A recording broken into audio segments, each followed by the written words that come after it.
and welcome to another episode of Third Chances.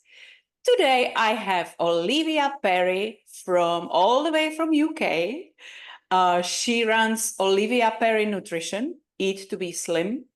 So this is what she said about herself. She's the healthiest person I know, was my friend's reaction to learning I had been diagnosed with cancer for the first time at just 35. But I'm still standing. I love inspiring, motivating, and proving that you can be healthy and happy no matter what challenges you have faced. Life is amazing. That's just my kind of person. And that's why I was so in love when I first met Olivia. We spoke a little bit. And Olivia, welcome to my podcast. Please tell us, where are you in UK?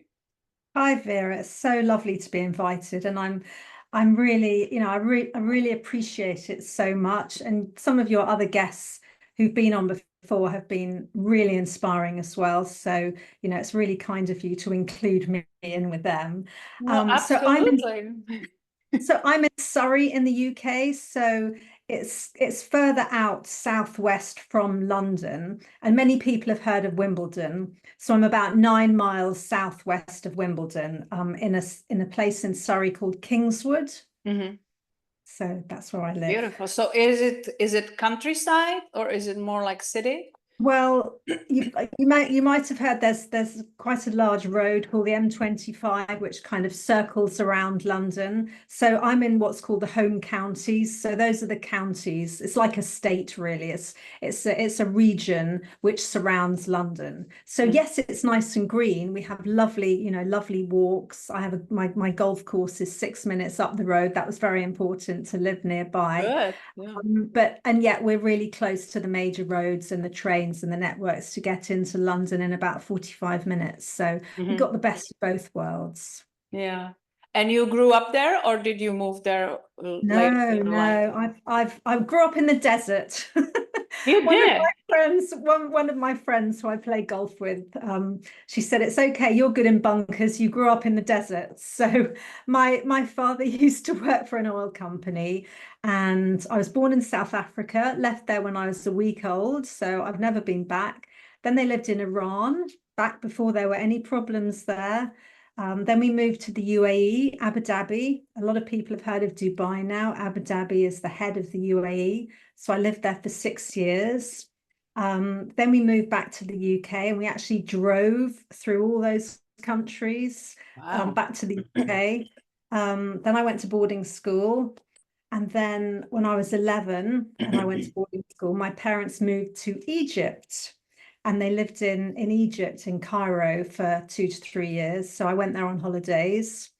Um, and yeah, do you want me to carry on the other places I've lived? It is just funny because right before we started recording, Olivia told me, I listened to some of these other people. My life is so not interesting. Tell me, show me another person who went through so many attractive countries that we have never been even visiting, never mind living. I mean, that on its own is it's an amazing story, because that absolutely must have influenced you as a child, all that Absolutely. experience. Yeah. And then after Egypt, my parents moved to China. I mean, they lived in China in the 90s, and that was before Hong Kong had been, embraced back into China. So that was a real eye opener. And then they moved back to Abu Dhabi. So when I was about 15, 16, I think. And then they moved to Dubai. So Yeah, so boring, seriously, like such a boring life. and then I met my husband in Dubai. He's British. And then we moved to India. So we lived in India as well. I mean, everybody, do you hear that? How many countries was that? I lost count. This I is think I've lived in about 17 different houses, 17 to wow. 18. So And I thought I was moving from place to place. You are the traveler. You are absolutely yeah, the traveler. yeah. Wow. So tell me, how was the experience like? Because I know some young kids are taking it really hard, that they are not staying in the same place with their friends. Was Yeah. it, and the language is how, how did you cope with all that? Well, I was quite homesick at school, if I'm honest. I was the youngest, and so I was always treated like the baby of the family and really spoiled. So, when I was 11 and I went off to boarding school, I kind of accepted it, but then I really didn't like it, and I thought, well, they'll have me back now, and they didn't. So that was really, really hard for me. And back then, there was no Facebook or no FaceTime. I used to have to send an aerogram, those old-fashioned letters that you'd seal up around the edges. Yeah. And my parents wouldn't ring me. Phone calls were expensive. So it was a tough time, but I loved sport at school, and I did ballet, and I quite enjoyed my So you were studies as active. well. But But when you yeah, say homesick, where did you consider your home to be? wherever my parents were, I guess, Okay, okay, really. okay. Home So with your family. Yeah, yeah. yeah, absolutely. But I mean, I've lived in England now since, what, 2000. My husband retired, actually took early retirement in 2000. And yeah, we've done a lot of traveling, but there's no place like home. I So know, but it's still, it's I'm sure it wasn't easy all the time, but I just feel like you must be full of the experience with different cultures, cuisine, the languages, different natural of absolutely. people. Gotta be enriching. Understanding people from different backgrounds, different expectations, different religions. I mean, I do this in some of my coaching. I talk about the psychological side of things. Yeah, Just imagine if you were born in a different country. Imagine if you were born a different race. If you had a different education, having that experience from a very young age, yeah, yeah. especially with the world as it is at the moment, it's so unsettled everywhere.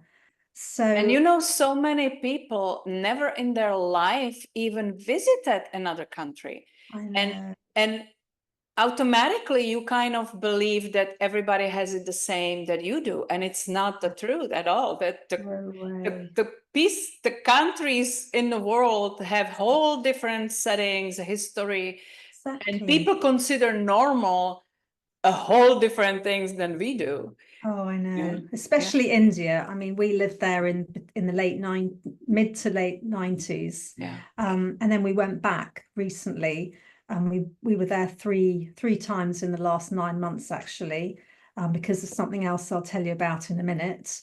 But in the last 20 years, 24 years, it has changed Yeah. so much cleaner, so much, the education system, people just, they're such a lovely people. They really, really are. They're hardworking. They want to achieve well. They want to do well for themselves and their families. It's amazing, really. Incredible India, they call the country.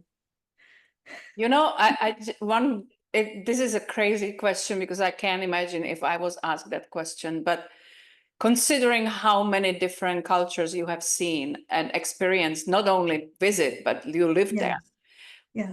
would there be one that was kind of like your favorite out of the others? Because I know this is a hard question. No, I thought about that as well. And when I was younger, I used to think, which country would I live in if I could choose any country in the world? And I've actually got a client who spends a bit of time there as well. And I haven't actually been back for a long time, but Switzerland is such a beautiful country. The air is Mm. so clean. Everything works. It's just beautiful. The mountains. Mm. Yes, Yeah. yes. Wow. So Well, that's quite a story as a young child. So yeah. bring us back to that time when you started to look for what you're gonna do in life, and what was your dream then? What did you want to go to do? Okay, well, I went out to Dubai for a 2-week holiday when I was 20. I'd done a year of university, and my parents were actually struggling with their marriage at the time, and they said, "Will you come over with us?" And I did. And then I enjoyed myself so much that they said, "Well, why don't you stay? Take a year off, enjoy yourself." And so I did. And I was spending time with my parents and I hadn't been with them and I'd wanted to live with them in a Mhm. lovely climate as well. Bear in mind, boarding schools are usually very cold. And I ended up staying and then my father actually left a few years later. And 2 weeks after that, I met my husband. I was not looking to get married at 22. Mhm. I hadn't really got a career off the ground. I'd worked for a hotel, so I was in guest relations. I was going to join Emirates Airline, but they actually told me I was too overweight. They told me to go away, lose weight, and come back and then Oh my reapply. gosh. I know. You So get flight attendants today.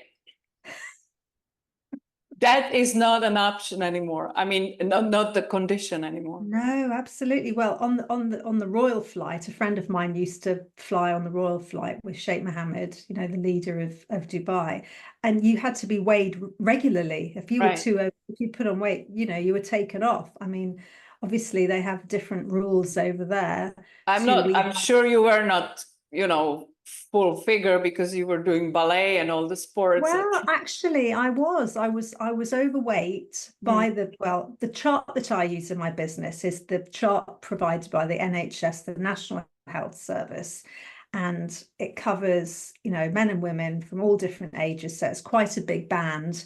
But I was 2.5 stone, which is what, 28, 30, about 40 pounds heavier than I am now. So I Wow. was bigger.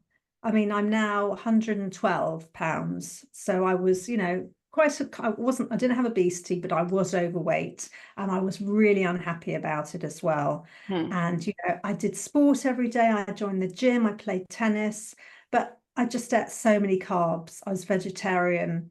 And also, I think I was emotionally eating. Yeah. So Oh. luckily, or probably before I met my husband, I started getting happier and eating proper meals, not snacking all the time, and the weight just dropped off me without me even trying.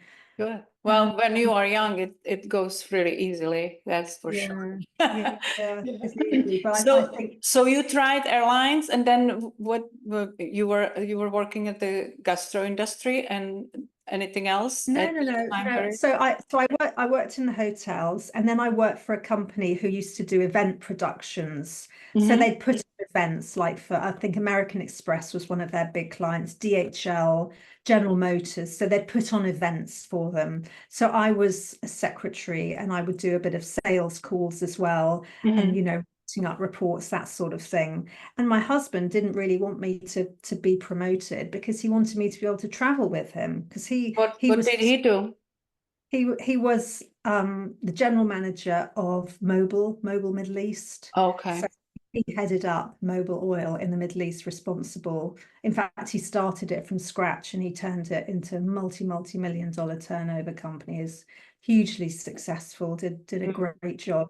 And so yeah, I mean, it sounds as if I was a bit, unempowered back then, but I could have gone on to be a production manager, but I was quite happy. And Yeah. then we married and then we moved to India. So, I was The quite, flexibility and priority in life are different for everyone, and not yeah, everybody. And especially, like you say, if he needed to travel, you want to be able to accompany yeah. him. It And, was opportunity. Yes, yeah, yeah, yeah, absolutely. absolutely not. And also, I had to learn how to cook. I didn't know Mm. my mother was the worst cook. She was not interested in cooking at all. It was beneath Oh. her. It was beneath her. She was brought up in Africa. She actually was born in Egypt. She was English, and so I had to learn how to cook properly and prepare food properly and eat properly. So that was quite a big education for me as Right. well. Yeah. And in India, you couldn't just go to a supermarket and buy anything you wanted. You literally had to cook from scratch, go Yeah. to the fish market, go and find some chicken. Obviously, lots of lovely fruit and vegetables, but no fresh cream cakes or anything like that, or sliced bread. We actually bought a bread machine because you couldn't buy bread. Mm-hmm. Yeah. But so yes, that was and when we moved to India as well, I learned to play golf. My husband was very keen golfer, Mm-hmm. and again he was traveling a lot, and I didn't travel all around India with him. So I used to take myself off to the golf course, and I had my own caddy, and I got down to single figures. So I got down to a 9 handicap within Nice. probably about 6 months to 9 months. And they thought I was a cheat. They had to check with my golf club in Dubai to find out if that was for real, because I was very keen and I was learning, and I'm A quite little lucky. competitive, I would say. You just want to be good. You don't want to just be average. So yes, used to travel. We went to Singapore when he was in India. The head office was in Singapore, so we did a lot of traveling around, Singapore, Malaysia, Thailand, that sort of thing, and it was wonderful. It was lovely. Yeah, that's it. It's a very, very different experience than most people. That's just, most people are not exposed to this amount of experiences as a young, Yes. in Yeah. their young age. And Yeah. and even when you touch down food, you need to learn to cook. Well, there's such an abundance of different cuisine and flavors and everything in every of those countries that just for Yeah. food alone, it's an excellent experience. Absolutely. I never used to be able to eat any chili at all, but after I was exposed to it in India, I really developed a taste for fresh spices and Yeah. all those wonderful ingredients. So that was great. So anyway, then John took early retirement, and we came back to the UK, and we'd had our house extended, and it was all lovely. And then we experienced the British winters and the British rain and the British weather, A and having all fog. that all of that all that lovely time on your hands, wanting to play golf and wanting to do stuff, and you're really held back by the weather. Yeah. So my parents had a holiday home in Florida, which is where you are. So we went out there a few times, spent some time in Portugal and Spain as well. And then we eventually bought a holiday apartment on a golf course in Spain. Hmm. And so we used to spend, 6 months before Brexit, obviously, 6 months of the year really out there, playing golf and enjoying the weather. And it was actually then, well, we'd been there kind of on and off. Well, I was 35. I was 29 when John, you can tell he's a little bit older than me, when he retired. And yeah, I was fit and healthy, really, really happy. I was thinking about, having a baby then, because we didn't think India was the best place to have start a family. John already Mm. has children. And I had a smear test when we were at home one time, and they said, "Oh, you need to come in for a second look." Hmm. And I didn't think anything of it again. And then they sent me a letter, and they said, "You need to come in." So I did, and they put a camera up to have a closer look, and the nurse said, "Oh my God." And I thought, "Oh God, this sounds serious." And then she quickly tried to change the subject and said, "Oh, the sun's gone behind a cloud." I said, "What's going on?" Yeah. And then they said, "Can you see this?" And they showed me this screen, and it just looked all red to me. I couldn't, I'm not a Right. doctor. Mm. And they took me to a side room, and they said, "You've got to have a biopsy tomorrow morning at 7 o'clock in the morning." And I could not believe it. Mm. I thought, what does this mean? It just means they're going to take a little bit of the tissue and, test it and see if it is cancer. I woke up 5 days later in intensive care, being told I was really, really lucky to be alive. I'd had a massive hemorrhage, emergency surgery. I'd lost, I think, all of my blood, had to have it, transfused. During the biopsy. Yeah, during the biopsy. And literally, they told my husband, they'd taken him to one side, and he said, "If you want to give her a hysterectomy, that's fine." They said, "No, it's much more serious than that. It's a good chance she won't make it." So, Wow. it was just, and I woke up in intensive care. It was like a bad soap opera, all these kind of everyone surrounding me with kind of bleeping, and I couldn't hardly move my head to one side because I'd had a breathing tube, a ventilator, I think. Mhm. And it was just horrendous. And so yeah, and I didn't even know if I'd had cancer because the results still hadn't come back. Wow. um It was And then, just as they trying to take the biopsy that all yeah, burst well, out. the surgeon who actually did the biopsy, he should have just taken a little bit to test, but he decided to remove the whole tumor. Oh, great So idea. Hmm. I know, and it's a very, very vascular area, which means you're very likely to bleed. And they actually cut me open and left a swab inside me as well. Wow. So, they count them in and out. And I actually woke up in the middle of the surgery because I remember them saying, we've left a swab inside of her, because they were really surprised when I said to them, you left a swab inside me. And they said, how do you know that? Because Oh my I'd God. It actually sounds heard, I'd horrific. actually heard them in my subconscious. Yeah. So Wow. yeah, it took me, and then I had to have the radiotherapy, the chemotherapy and the radiotherapy. But in the chemo ward, I was, racing up and down the ward with my, Dave the Drip, and really upbeat, and I had youth on my side. Um, it had taken me a few weeks to get back on my feet. But yeah, I started the treatment, had the chemo and the radiotherapy, but then I developed chronic pain from all the surgery and the radiotherapy. So together with the loss of fertility, Yeah. I'd really wanted to have a child, and that had been taken away from me. So it was a traumatic time for Did me. anybody ever talk to you how it could possibly happen in such a young age? What, the cervical cancer? Yeah.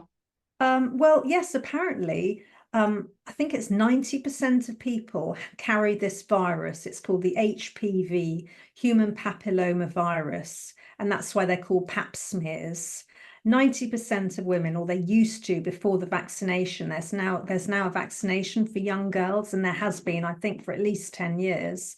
But a lot of women carry it, but most people, it doesn't go on to develop into cancer.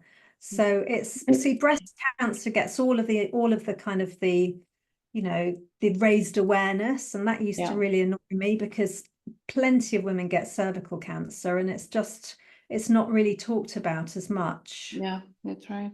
Yeah. So here you are, 35, 36, and Yeah. the new reality kicks in. So what happened in your life, in your marriage?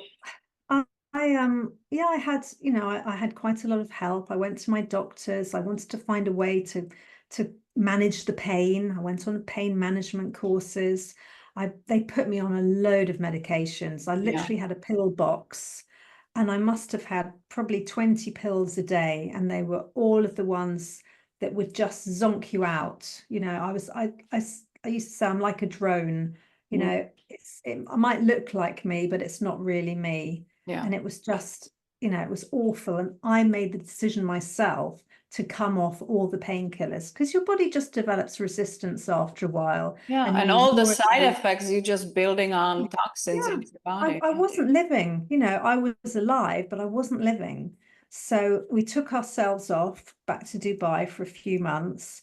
And bit by bit, I got my strength back, and I came off them very, very slowly and carefully. Again, nothing, my doctors never even suggested this, Yeah. but I did it on my own. And I got a personal trainer to try and help me with some very gentle kind of strengthening exercises, and then came back, and I was a lot stronger.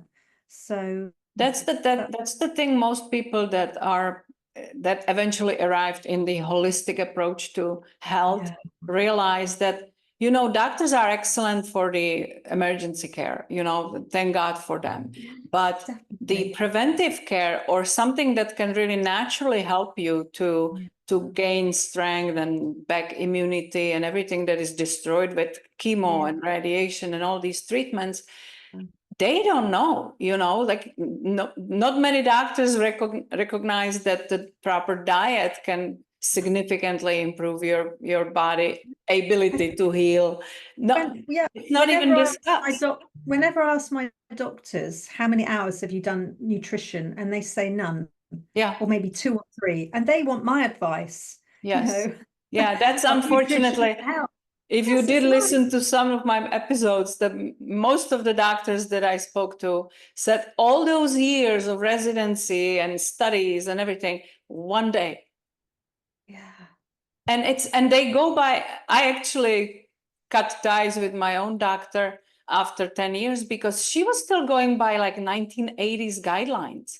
She was telling me low fat and high carb, and I'm like, you gotta be kidding me. No butter, you should do margarine. And I'm like, yeah, right. No. Okay, yes, I'm gone.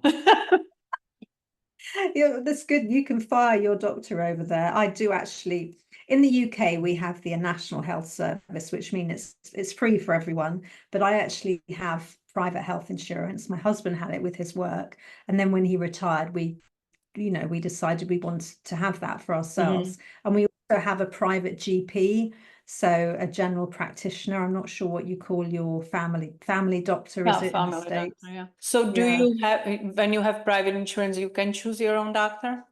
Well, the GP is a separate, I pay separately for that, but yes, I can choose, but she's Mhm. absolutely amazing. But Yeah, I use both of them. yeah, So yeah.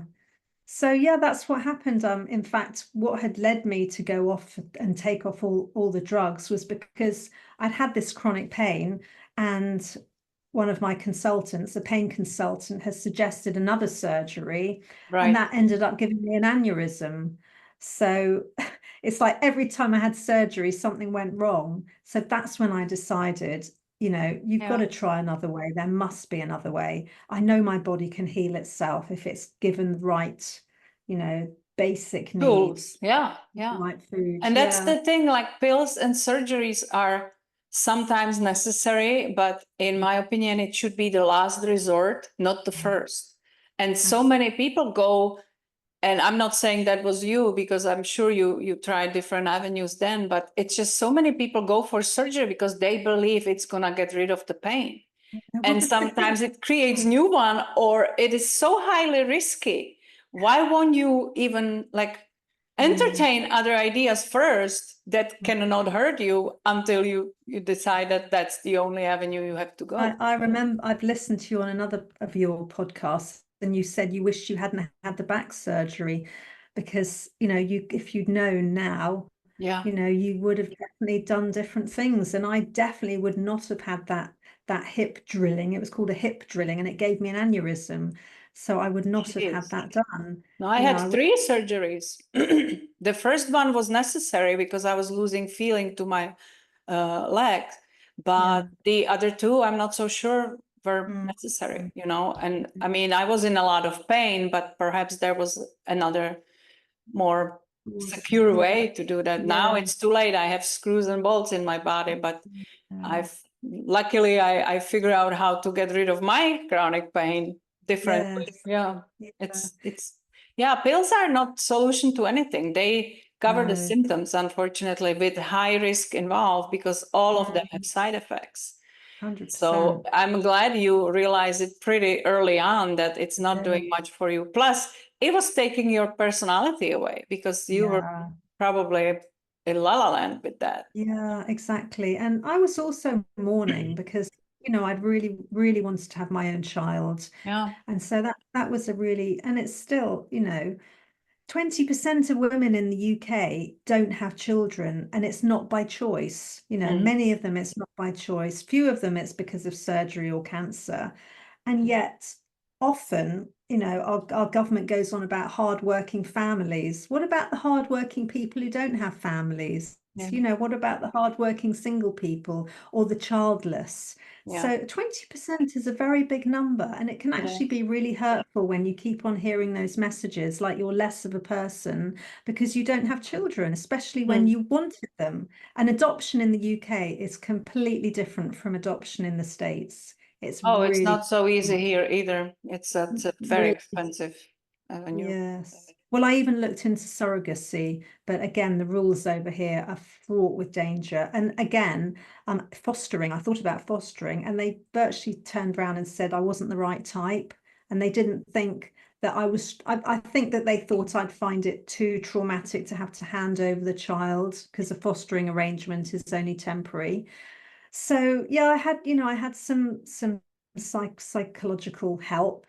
And one thing that really rang true for me was my therapist said, you need to find meaning in your life, Olivia. you Yeah. you had all these kind of plans in your mind of how your life would go. It hasn't turned out that way. What are you going to do with the rest of your life? You've got a very comfortable, nice life. You play golf, you see your friends, but what's the meaning? And I had to dig really, really deep, and that was great. She used to be a GP and she decided to be a psychologist. And sometimes I really didn't like what she was saying, but that's only because it really rang true. That's And right. it made me answer those difficult questions. Yeah. And I'd always been interested in nutrition. I'd started my degree in nutrition and food science that I hadn't completed. Mm-hmm. And I'd been overweight as a teenager as well, and I found the way through. So I thought, hey, I'm going to do an online diploma in nutrition. So I did. And my husband really encouraged me. He said, come on, sit down every day, do 2 or 3 hours studying. And, within a year, I'd done my diploma. So I thought, well, I'll go to a networking meeting, see if I can get a client or a few clients and take it from there. And that was back 2016. So it's like 8.5 years I've been doing it. And I'm just so fascinated by health, really. Health is wealth. Exactly. And it's so many people don't realize how important proper nutrition is for their health. And it's a silly thing to think, but it's people take better care of their car than of their body. They just believe that they can feed it whatever garbage. I feel like it. I like it, like they don't give their body proper nutrition, but expect the body around 100% all the time. I remember asking my doctor, is there anything different I should do? Oh, no, eat what you like. Yeah.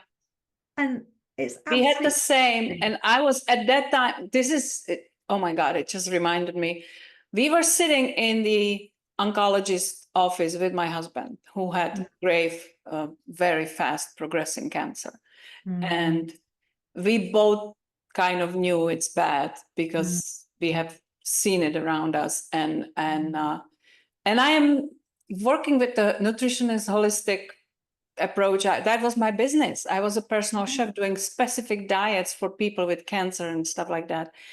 And this nutritionist walked in that was part of our oncology team that we were like assigned to. First of all, she was obese. She was not overweight. She was obese. And that kind of lost little respect in my mind. And I didn't want to be judgmental, but I was like, if you are a nutritionist and you look like this, that doesn't give you a lot of credibility. But whatever, And we are sitting there, and I was in sales my whole life, and I always learn a golden rule. Don't ever assume anything about somebody you just met.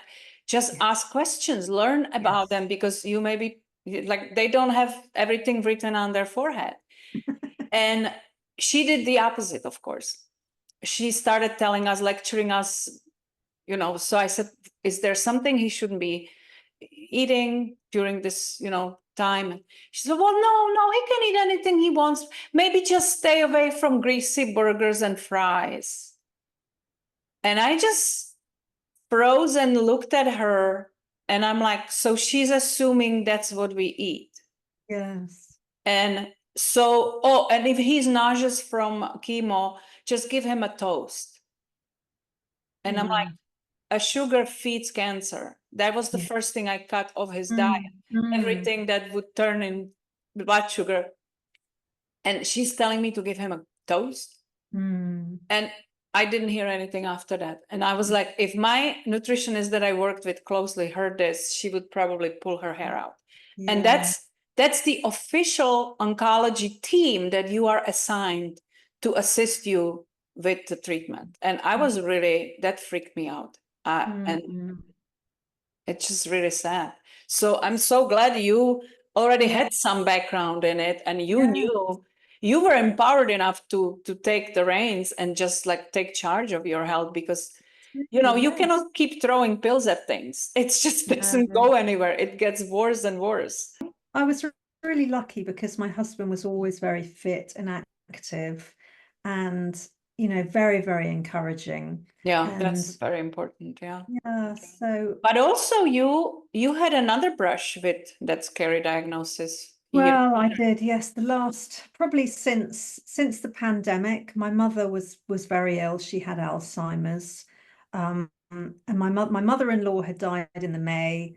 She was 95. My mother died in the July 2021, actually. Yeah. Mm. Because I was 50. It was not a great 50th. And then my father was on his own. He wasn't in a great state of health. He'd already had a triple bypass because sadly my brother had died of a brain tumor when he was 34. So he was 3 years older than me. He died suddenly, and then I nearly died when I was 35. So anyway, going back to my mother had died and my father was on his own. He was type 2 diabetic. I Mm. tried so hard to tell him about the benefits of low carb food, eat plenty of fresh food, don't eat anything in a box. He was either unwilling or unable to listen Yeah. to me. And we had a tricky relationship as well.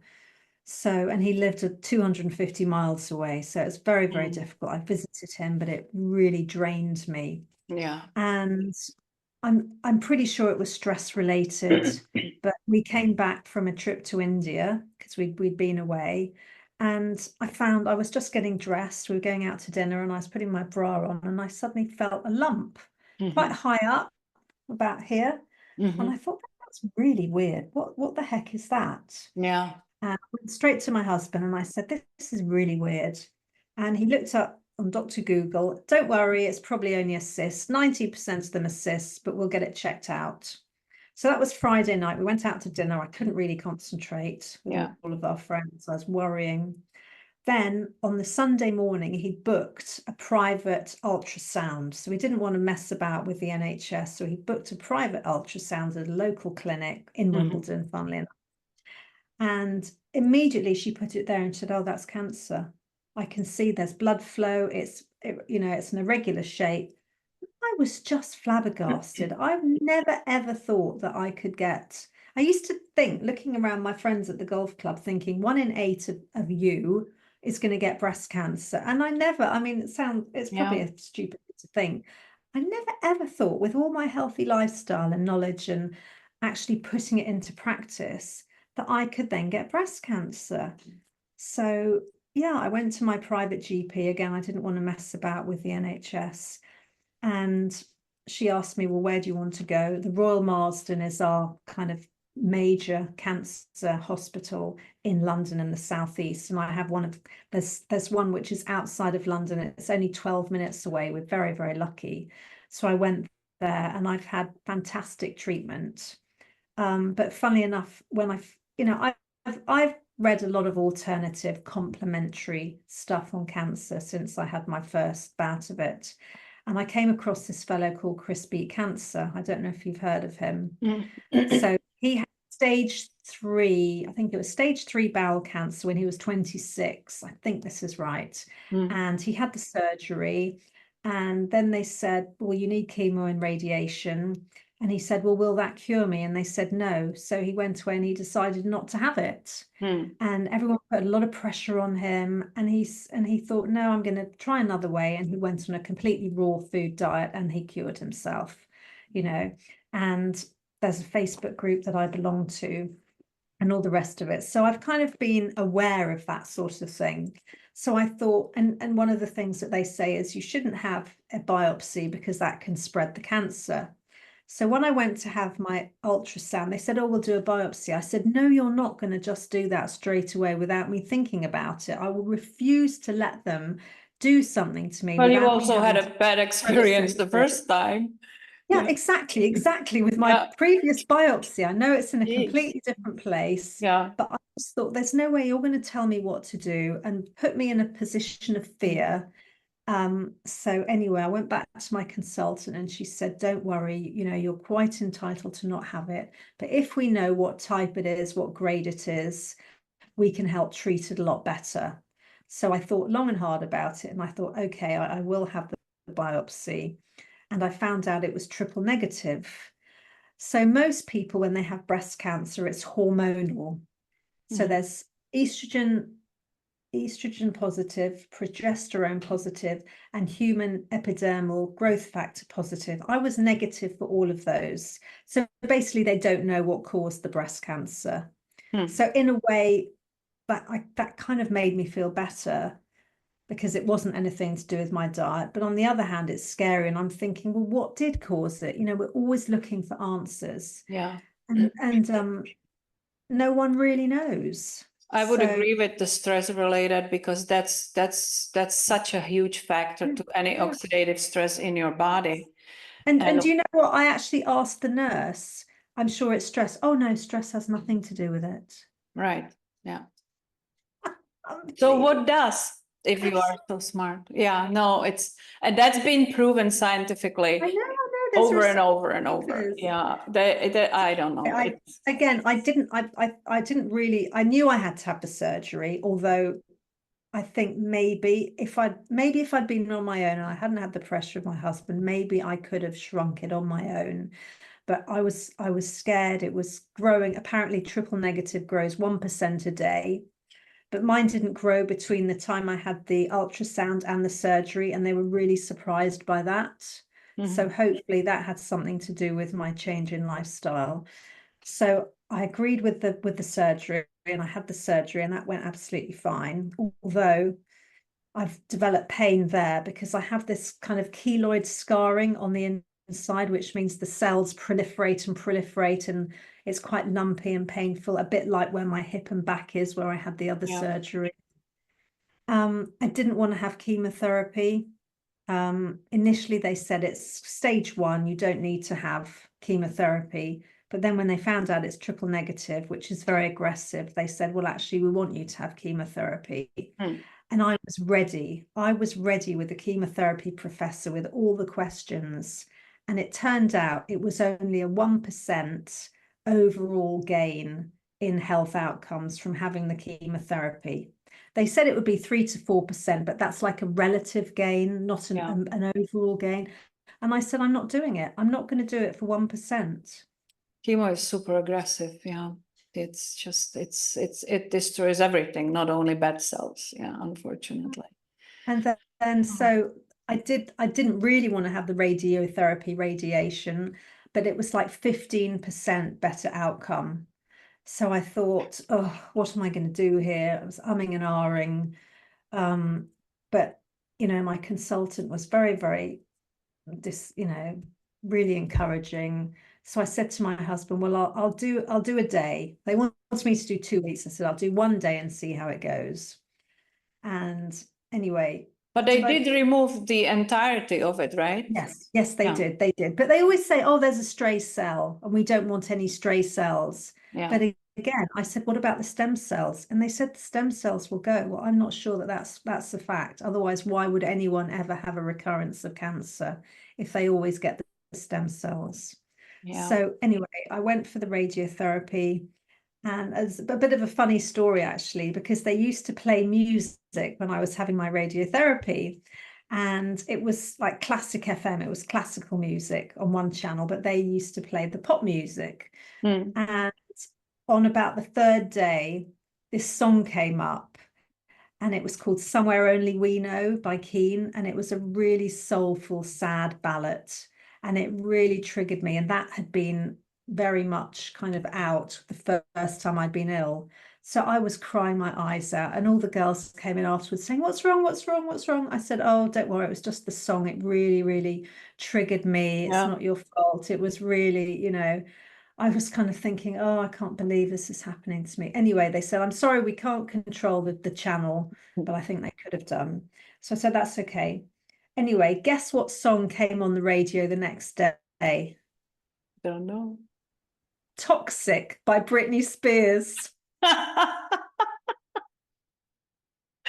Double message for you. You can't make it up, could you? Yeah. There's me trying to visualize the cells being, you know, magicked away by the radiotherapy. And then this song Toxic comes on the radio.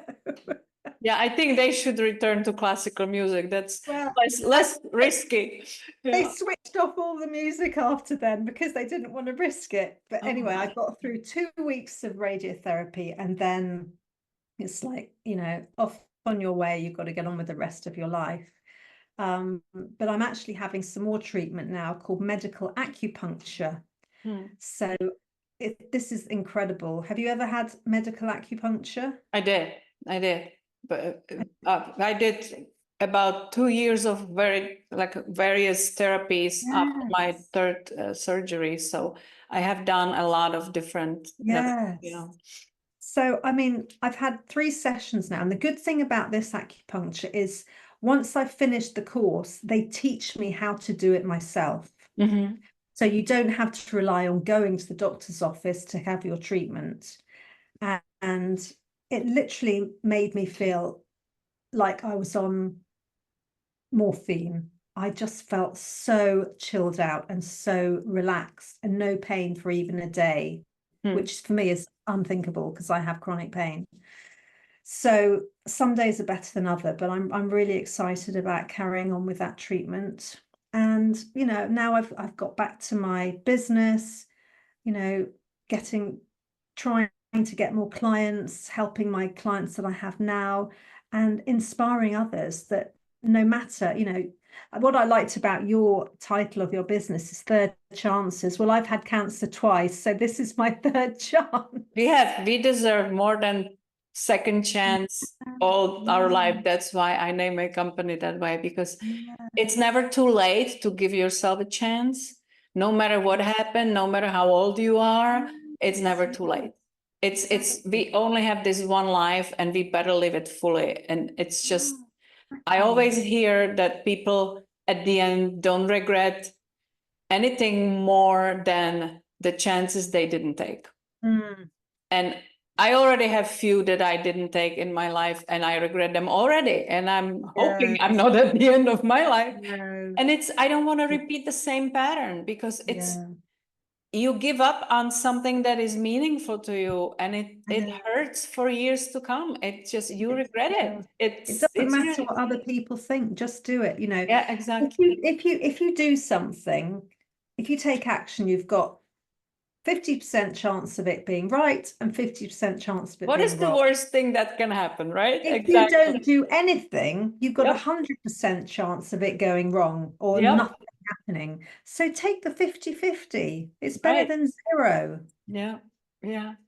Exactly. Well, your company is Eat Slim. So Yes. I'm assuming, which I just said, you shouldn't be assuming anything, that it has to do with nutrition and helping people to slim down. Yes, exactly. So, I decided when I did my diploma, what are the things that I hear people complain of the most? And so many people always say, "Oh, I need to lose weight, I need to lose weight," and nothing really seems to work for them, or they've tried many, many different things in the past, and Mhm. they feel like they've failed. They Yeah. kind of give up, and then they try again, and they give up and they try again. And then I came across coaching. And I thought, this is amazing. You set yourselves up, you kind of leverage yourself so you can't give up, because week after week you meet up with your coach, you have the support and the accountability, and obviously you learn about the nutrition, but Mhm. again, a lot of people know what they should be doing, although some people do still believe in low fat calorie CICO, calories in, calories out. I call it psycho, Yeah, PSY, that's because it's like prevalence. Yeah. it's crazy, but a lot of it is psychological. You have to have the mindset. You have to be happy with yourself and know why you really want to have that body of your dreams To and to have be that deeper healthy. reason for it, not Yeah. just, yeah, And yeah. when people want it for health, I mean, like you said in another podcast, health is so important until you don't have it. And that's Yeah. when people are in the most pain, that's when they're going to spend the money. Unfortunately, they don't do it before it's got so bad, do they? And it's Because so much easier to prevent things than yeah, to put out the fires that are already burning. yeah. Well, you never ever think it's going to happen to you. I never ever thought I'd nearly die and end up in intensive care and have cervical cancer when I was 35. I never ever thought when I was, last year that I'd get breast cancer. Yeah. I probably wouldn't have found it at stage 1 had I not been so in tune with my body. That's one important thing, because I was thinking when you were talking about how it could happen to me. I eat so healthily and live a healthy lifestyle, and I'm thinking if somebody listens to this, they may think it doesn't matter what I do because I can still get sick. No, I don't believe that, because I actually experienced something like that with my dying husband, because he ate so healthy, because he was exercising, because he lived healthy lifestyle. We moved to Florida to be able to enjoy more sun and to really be outside and go swimming every day. And he was exercising in a pool. He was exercising with a trainer. Yes. I wholeheartedly believe at the end, when people go through horrific pains the last few days, he didn't have any. He didn't have any. And I'm so grateful for that. Of course, it was heartbreaking that I lost him. But I'm so sorry. even people from hospice told me this is unusual, that we don't really need to give him anything for pain. And even he was, last few days he was out of it. But you could be able to tell if he was in pain, his body would show it, and it wasn't sign of it. So at least he didn't suffer. And I believe lot to you. That thanks a lot to you. I believe that has a lot to do with how much the body has to support. It's a tool for our health and immune system to fight. And I would never underestimate the power of healthy food and healthy tools that we give to our body, because we expect it to perform 1,000,000% every single day.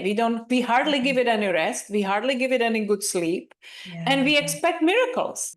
So I do believe the weight loss is important, especially when people are already suffering with, high blood sugar, high blood pressure, and all these things.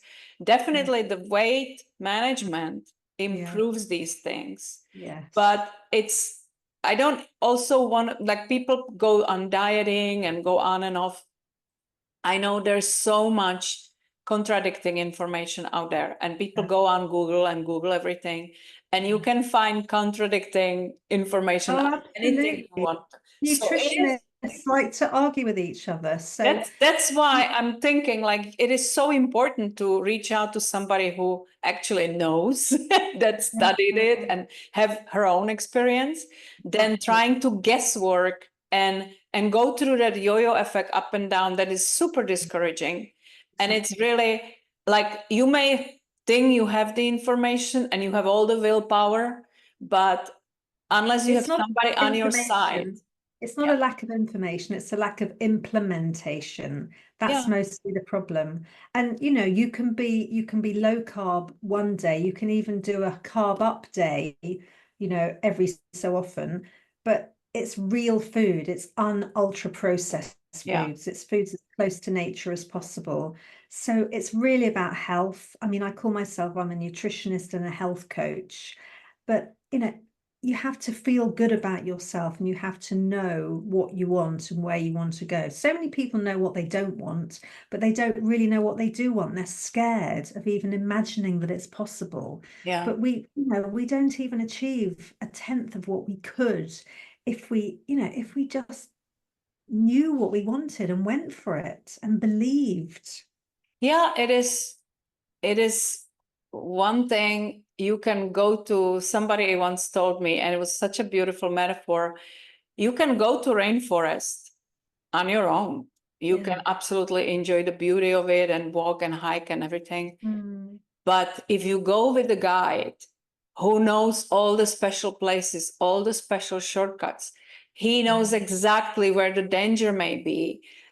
It is such a enriching experience, and you take so much more from it. And I know I'm a woman. I also was dieting a million times in my life, and then certain things don't work anymore that used to work before, and you just think, it is better than guess when it comes to your health, it's seriously better to work with someone who knows and who can lead you. And when situation arise, she would know what to do with it. I've had a coach to help me with my menopause symptoms as well, Exactly. even though I know, I probably knew 90 to 95% of what she coached me on.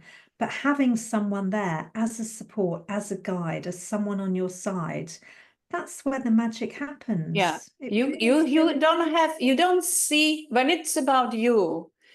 Yeah. Even like exactly what you said, the coaches have coaches because you cannot see from where you are inside your bubble with all your emotions involved and everything.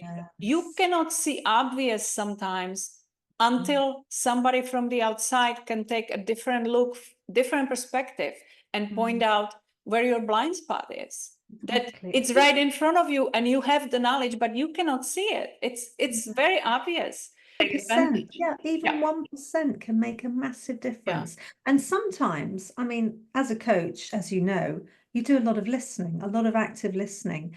And some people just talk and talk and talk and talk and talk. And I know just by the fact that they're talking, they're coming up with their own answers. yes, They know exactly. inside of them instinctively what the answers are, but saying it out loud clarifies it for them and makes them more determined than ever to follow through on what they know is the right journey You touch to on a great thing because we know the answers, but sometimes talking, we also come up with the stories why it is not possible for us. yeah, yeah, And we I need to be know. kind of called on that because that's there's always story behind it, like when something we know it's right, we don't do Yes. it, and then we come up with the excuses why we don't do it. Exactly, yeah, Rationalization. Yeah. So I have to say, can we get this clear? Can I be 100% clear? Because I'm not sure. Do you want this or do you want that? And yeah, then, oh no, I definitely want this. So then, good, I'm going to write that down and I'm going to remind you of that. So this is what we're yeah. going to do. This is what we're going to work towards. Are you on board? Yes. And for that, it's so important to have a deeper why you're doing it. Yeah, It's exactly. to lose few pounds for a wedding to fit in a dress. It's Yes. nice, Yeah. and you probably are highly motivated to do that. But when Yes. it comes to your health, when it comes to be around for your grandkids, to be Exactly. able to have energy to keep up with them, things like that has a much deeper meaning than just losing few pounds. And your identity as well, you Yes. know. So it's, it gets quite juicy when you get to the heart of the matter about what really drives someone to want something.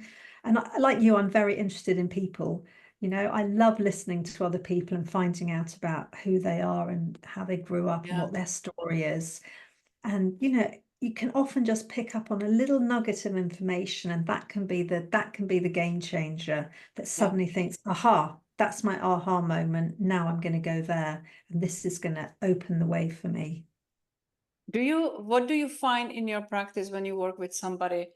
What is the hardest for them to overcome in their own mindset?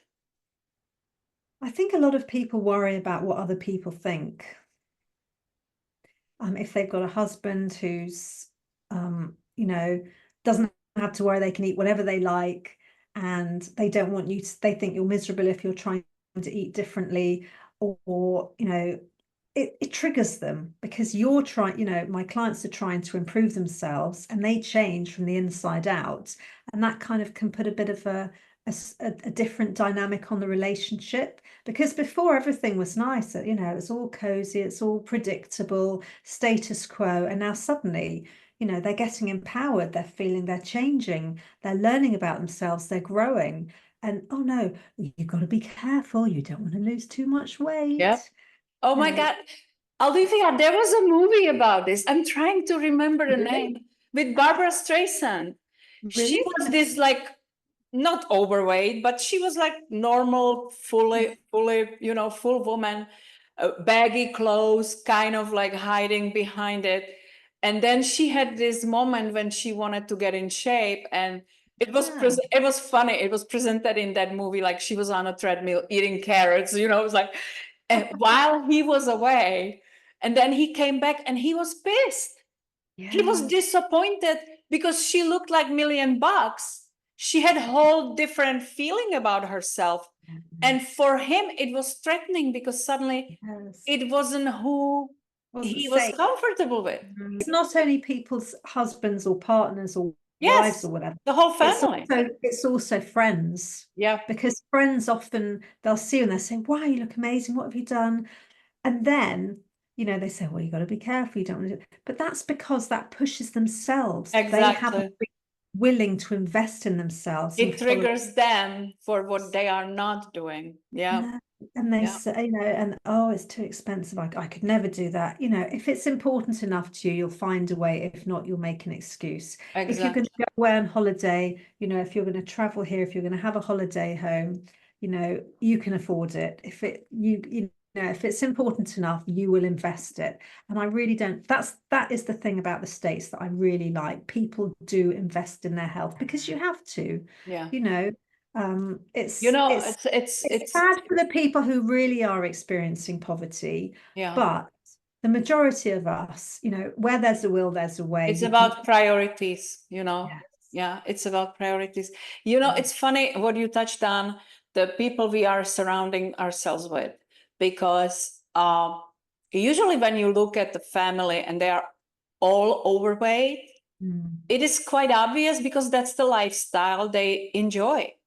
And once you start sticking out and you start looking after yourself and you do different things, suddenly you don't fit there that much because it, like you said, it triggers them to, it points Yes. finger at themselves. I Yes. could have this, but I'm not willing to do that, and suddenly you may be like black sheep of your group of friends. When I started doing personal development, and it's not about weight only, it's complete, like you look at Mindset. life differently, Yeah. mindset. Yeah, instead of excuses, you trying to find ways, and you going after certain goals that, like that psychologist told you, to have a meaning in life, to have a purpose, because that's what drives you. And Yes. once you do that, and you had people in your life that enjoy complaining about everything and being negative, and somebody triggers them and it ruins their whole day, and they keep going on and on for They about say that. you made me feel that way. No Yeah, one made you feel anything. They might that's the have triggered thing. you, but own your own feelings. But what I want to say, when you are serious about these things and you really want to grow and become a better version of yourself, I don't like to use the word change much because people think that they have to change. No, you become who you really wish you are. And we all have that potential in us, but not everybody acts on it. You may have to cut some negative people out of your life, or just limit their exposure on it, because it's Yeah, very draining. it Suddenly is. you develop allergies for the same excuses over, and you used to be that person. No, You but you then you allow the space for all these wonderful people to come into your life. Exactly. And Yeah. suddenly the phone rings and you've got an opportunity, and suddenly an email comes in. And I just got an email now, an inquiry on LinkedIn.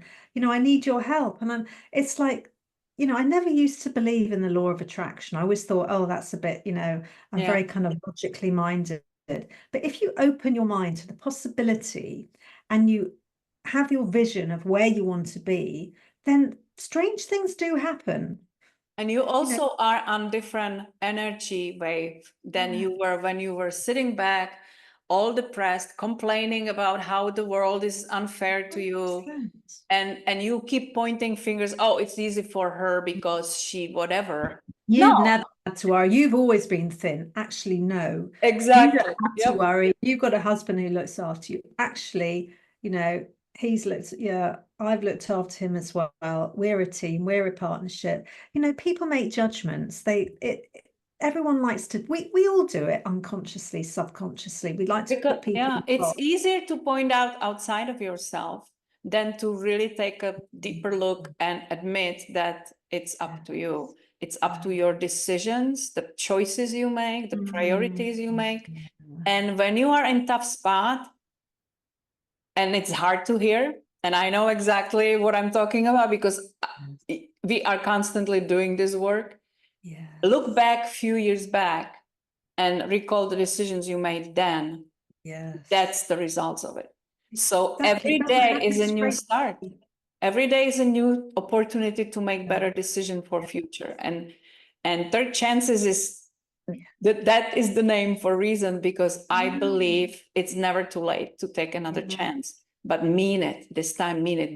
Get fed up with your excuses and with your Yes. stories, and just mean it and do it. Yeah. Do whatever it Absolutely. takes. Yeah. Yeah. It's great. There's a difference. Somebody told me, if are you going to try it, or are you committed? Are you interested, or are you committed? Yeah. There's a big difference, because when you are interested, you're gonna, well, take a look, and if it gets hard, you will just remove yourself and you will tell yourself it doesn't work. When you are committed, it's a whole different state of mind, because you are now fed up with your own excuses, with bad results. You are committed to do whatever it takes. You are not gonna quit on yourself. Yeah. And I think that's the biggest problem with all the freaking diets out there, because they theoretically all work, but they assume that you will stay on that style of eating your entire life. So if it's very restrictive, of course, you're not gonna stay there. You're gonna be feeling deprived. And then as soon as you reach your goal, you go right back to what you were eating. And you probably eat much more of it because you were missing it all these times. And that's why the weight goes back. It should be the lifestyle change, not just temporary fix, temporary diet. Yeah, 100%, definitely. It's food is not there to comfort you. Food is there to nourish your body. When you eat healthy, 99% of the time, you crave good food. Exactly. You don't And crave garbage anymore. when you stop eating sugar, then when you try it again, it tastes sickly, it tastes revolting. When you stop eating processed packaged stuff, when you eat it again, it really, it tastes chemical or metallic. Another that is coming out now, we have this issue that we started looking at the labels here, and it's bioengineered products. It messes up with your hormones. This is beyond just weight. This is messing up with your health. I make most of things from scratch, including salad dressings, everything, high quality ingredients. It's not so much work. But one thing that I was lazy to do was my own mayo. Not that I use it so much, but sometimes I do. And then when I found my favorite brand of mayonnaise had this bioengineered, and I dump it in the garbage and never again. That's really scary, because Got a great, easy recipe for mayonnaise. it's so I easy. tried for so long to make it, and then I found a recipe, and it literally, you do it in about 2 minutes, and it's so delicious, really so good. It's a long way to go to India, but tomatoes which are ripened in proper sunshine, you can eat them like an apple. They are so delicious. It takes a little work and choices to make, but oh my God, it's so easy to eat healthily, and it tastes great. Well, That was batch actually, cooking. I'm a real fan of batch cooking. You do the work once, and then you have like about 6 weeks of main meals in the freezer. And like with salad, I always keep a salad spinner in the fridge ready, full of lettuce. So it's, so that you can just grab it and put it on the plate, have some dressing ready, add the protein. exactly. And that's make it easy. If you plan, if you shop well and you plan well and you prepare your food and you cook, it doesn't have to take time. And I think that's one of the stories that people tell themselves, that they couldn't do it because it's hard and I don't know what to. That's why you seek people like Olivia with experience, that I'm sure you can walk them step by step. Exactly. Shopping list, what to do, how to do. So you set yourself for success, not for failure. It is that support is uncanny. It's just you really are set up for success if you have somebody like Olivia by your side. Oh, thank you. It's important. We are so, especially when you are, let's say you are in decision maker at in your career, you are a strong woman or something like you are almost ashamed to admit that you may need a help. That's nothing there's nothing shameful I about think it's a superpower to admit that you are not the expert, even yeah. if it's only a couple of steps ahead of you. Save time, get someone who's made all the mistakes, and then let them do it for you. Let them hold your Yeah. hand, and then you'll get there a lot quicker, It's and you'll actually have a smarter choice than a trying lot to less figure it out aggravation. on your own. Yeah, for sure. Yeah. You save time, aggravation, stress, and mistakes when Oh, you and money as well, because food can be expensive, and if you know what food to make and how to prepare it and plan it, you can save a lot of money by it's not wasting effective. it either. That's actually smart management to find the right coach and do it effectively, which takes less time, less aggravation, and you achieve your goals faster because you Yeah, know what you are doing. And I think that's no brainer.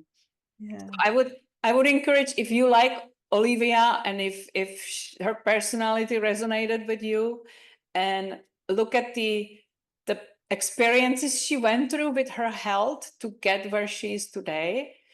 I think she has an extra motivation to be healthy and to support you on your health journey. And it's so important. That's why I do this podcast. I love to feature people that are here, that overcome their own huge challenges, and they are now helping others to do that.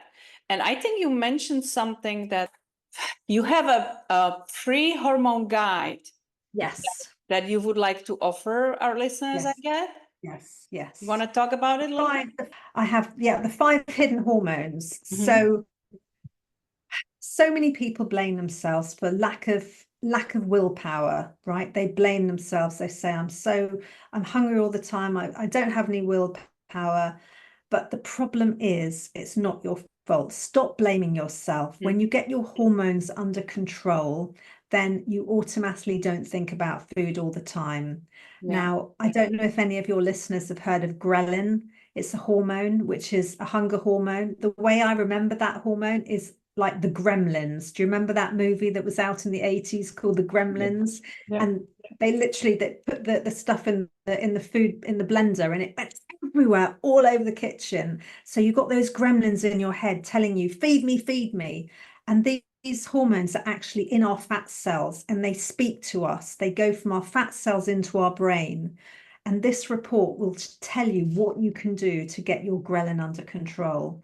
So the other one is the leptin, which is the satiety hormone. And then there's another one, cortisol, which I know is, it's very much bandied about, cortisol, Yeah. and a couple of other hormones. But there's specific tips and advice that you can do very, very easily in that report.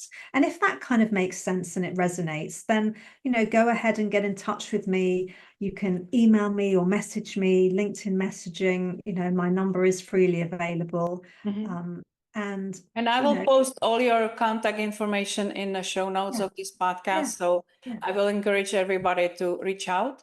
And if you're not ready to start, maybe just download that free guide and start little and see where it leads you. And there's always time to reach to Olivia and talk about what could be possible for you. And on social media, I'm more active on LinkedIn than I am on Instagram. I'm trying to get more into Instagram, but I really like LinkedIn. I think it's so supportive. Yeah. There's no nastiness. Some of the comments on some of the other social media platforms can be a bit silly and a bit unpleasant, but LinkedIn, I've never had any problems at all. And really, really, kind of serious, professional, go-getters. And it's often people who have got nearly everything else in their life sorted, but weight is a sticking point, and it's weight, health. Exactly. Those are the hand in hand. It's just not, I want to fit into my bikini, I want to look good at my son's wedding or whatever. It's because I'm not feeling good about myself. I know that by shedding the excess weight, body fat, that is how my body is supposed to be. But it affects everything. It affects your life. It affects your performance at work. If you are running business, you are constantly tired. You need a nap. You don't feel well. You cannot focus. It affects absolutely everything. So Yes, it's yeah. like the engine for you to improve your life. I think it's very important and very motivating to get your health in order to be happy in your life. Yes, yes. So one last thing that you would like to encourage everyone, like one smart statement to close this podcast. I think visualize, you know, what is your dream? Where would you like yourself to be in a year's time? What about 3 years, 5 years, and 10 years? Do you want to be on that road to getting what you want? You know, what is it you want? Picture yourself in as much clarity and detail as you can imagine. And then, you know, what are the steps that you need to get there? Yeah. Believe it. That's what I'd say. You know, there's so much out there that is possible. Believe it and then go for it. Yeah. What's stopping you? Wonderful. And it's not, you don't have to see the entire staircase to get there. Just take a first step. One day, that's all we've got. One day. Yeah. Yeah. Olivia, this was absolutely pleasure. I knew we will have so much to talk about. Thank I you. really enjoyed it. I I'm hope you so did too. appreciative you had me as your guest. Thank you so much. You're an angel. That I love it. I know we met for a reason, and I hope she affects you the way I feel Olivia affected me. It's a joy to be in her company, and if you feel that she can help you with your goals, please don't hesitate to reach out and just have a conversation. Just have a conversation. What is possible, and you make decision based on your priorities. You know. Exactly. Thank you, Viv. Okay, bye.